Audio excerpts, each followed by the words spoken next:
আসসালামু আলাইকুম। কারিগরি শিক্ষা অধিদপ্তর আরও একটি নতুন সরকারি চাকরির নিয়োগ বিজ্ঞপ্তি প্রকাশ করেছে। বিজ্ঞপ্তিটি প্রকাশ হয়েছে 16 জুলাই 2026 খ্রিস্টাব্দে। এর আগেও কিন্তু একটি নিয়োগ বিজ্ঞপ্তি প্রকাশ হয়েছিল, যেটি ছিল একটি পুনর্নিয়োগ বিজ্ঞপ্তি। এটি সম্পূর্ণ নতুন একটি নিয়োগ বিজ্ঞপ্তি, যেখানে 16টি ক্যাটাগরিতে মোট 197 জনকে নিয়োগ দেওয়া হবে। তো বুঝতেই পারছেন, মোটামুটি বড় একটি নিয়োগ বিজ্ঞপ্তি। এখানে আপনারা বাংলাদেশের সকল জেলা থেকে আবেদন করতে পারবেন। শুধুমাত্র এসএসসি পাস হলে আবেদন করা যাবে। নারী পুরুষ উভয় প্রার্থীরাই এখানে আবেদন করতে পারবেন। আজকের এই ভিডিওতে এই নিয়োগ বিজ্ঞপ্তি সম্পর্কে বিস্তারিত তথ্য থাকবে। আশা করি আপনারা ভিডিওটি না টেনে দেখবেন। কিভাবে আবেদন করতে হবে, কোন কোন পদের বিপরীতে কতজনকে নিয়োগ দেওয়া হবে, কোন পদের বিপরীতে কি শিক্ষাগত যোগ্যতা লাগবে, বিস্তারিত তথ্য কিন্তু এই ভিডিওতে আপনারা পেয়ে যাবেন। সুতরাং ভিডিওটি না টেনে ধৈর্য সহকারে দেখার চেষ্টা করবেন। এই 3-4 মিনিটের ভিডিও যদি ধৈর্য সহকারে না দেখতে পারেন, তাহলে কিভাবে সরকারি চাকরির প্রস্তুতি নেবেন, কিভাবে ধৈর্য সহকারে পড়াশোনা করবেন, সেটিও কিন্তু একটি ভাববার বিষয়। কেননা জীবনের সফলতা অর্জন করতে গেলে কিন্তু অবশ্যই ধৈর্যের প্রয়োজন আছে। এই নিয়োগ বিজ্ঞপ্তিতে 13 থেকে 20তম গ্রেডের 16টি ক্যাটাগরিতে লোকবল নিয়োগ করা হবে 197 জনকে। প্রথম যেই পদটি আছে এটি হচ্ছে লাইব্রেরিয়ান, পদের সংখ্যা 15টি, বেতন স্কেল 11,000 থেকে 26,590 টাকা। এরপরে আবারও একটি লাইব্রেরিয়ান পদে লোকবল নিয়োগ করা হবে। এখানে বেতন স্কেল একটু কম, 10,200 থেকে 24,680 টাকা, পদের সংখ্যা 8টি। চলে যাচ্ছে 3 নম্বর পদে, 60 মুদ্রাক্ষরিক কাম কম্পিউটার অপারেটর, পদের সংখ্যা 1টি, বেতন স্কেল 10,200 থেকে 24,680 টাকা। কোন স্বীকৃত বিশ্ববিদ্যালয়তে অনন্য দ্বিতীয় শ্রেণী বা সমমানের সিজিপিএতে স্নাতক বা সমমানের ডিগ্রি থাকতে হবে। কম্পিউটার ব্যবহারে দক্ষতা থাকতে হবে। হিসাব রক্ষক, বেতন স্কেল 10,200 থেকে 24,680, পদের সংখ্যা 2টি। কোন স্বীকৃত বিশ্ববিদ্যালয় হতে ব্যবসা শিক্ষায় অনন্য দ্বিতীয় শ্রেণী বা সমমানের সিজিপিএতে স্নাতক বা সমমানের ডিগ্রি থাকতে হবে এবং কম্পিউটারে এমএস অফিসে কাজ করার দক্ষতা থাকতে হবে। এরপর হচ্ছে টুল রুম অ্যাটেন্ডেন্ট, পদের সংখ্যা 26টি, বেতন স্কেল 9,700 থেকে 23,490, 15তম গ্রেডের একটি চাকরি। এলডিএ কাম স্টোর কিপার, পদের সংখ্যা 4টি, বেতন স্কেল 9,300 থেকে 22,490। কোন স্বীকৃত বোর্ড হতে ব্যবসা শিক্ষায় উচ্চ মাধ্যমিক সার্টিফিকেট বা সমমান পরীক্ষায় উত্তীর্ণ হতে হবে, অর্থাৎ এইচএসসি পাস হলে আবেদন করতে পারবেন। কম্পিউটার এমএসে কাজ করার দক্ষতা থাকতে হবে। এরপর হচ্ছে অফিস সহকারী কাম স্টোর কিপার, পদের সংখ্যা 60টি, বেতন স্কেল 9,300 থেকে 22,490। কোন স্বীকৃত বোর্ড হতে ব্যবসা শিক্ষা উচ্চ মাধ্যমিক সার্টিফিকেট বা সমমান পরীক্ষা উত্তীর্ণ হতে হবে, অর্থাৎ এইচএসসি পাস হতে হবে এবং কম্পিউটারে এমএসে কাজ করার দক্ষতা থাকতে হবে।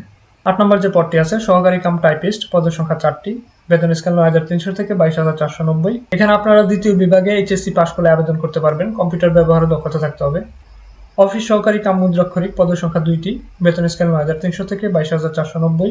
এখানে আপনারা উচ্চ মাধ্যমিক পাস হলে আবেদন করতে পারবেন, তবে দ্বিতীয় বিভাগ নিয়ে পাস করতে হবে এবং কম্পিউটার ব্যবহারের দক্ষতা থাকতে হবে। 10 নম্বর যে পদটি আছে, অফিস সহকারী কাম ডাটা এন্ট্রি কন্ট্রোল অপারেটর, পদের সংখ্যা 11টি, বেতন স্কেল 9,300 থেকে 22,490।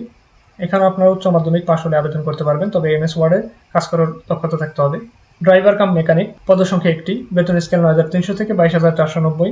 এখানে আপনারা 8ম শ্রেণী পাস হলে আবেদন করতে পারবেন বা জুনিয়র স্কুল সার্টিফিকেট অর্থাৎ জেএসসি পাস হলে আবেদন করতে পারবেন। 12 নম্বর পদটি হচ্ছে সহকারী লাইব্রেরিয়ান, পদের সংখ্যা 1টি। কোন স্বীকৃত বিশ্ববিদ্যালয়তে স্নাতক বা সমমানের ডিগ্রি থাকতে হবে, গ্রন্থাগার বিজ্ঞানের সার্টিফিকেট কোর্স সম্পন্ন হতে হবে এবং এমএস ওয়ার্ডে কাজ করার দক্ষতা থাকতে হবে। 13 নম্বর যে পদটি আছে, এলডিএ কাম ক্যাশিয়ার, পদের সংখ্যা 16টি, বেতন স্কেল 9,300 থেকে 22,490।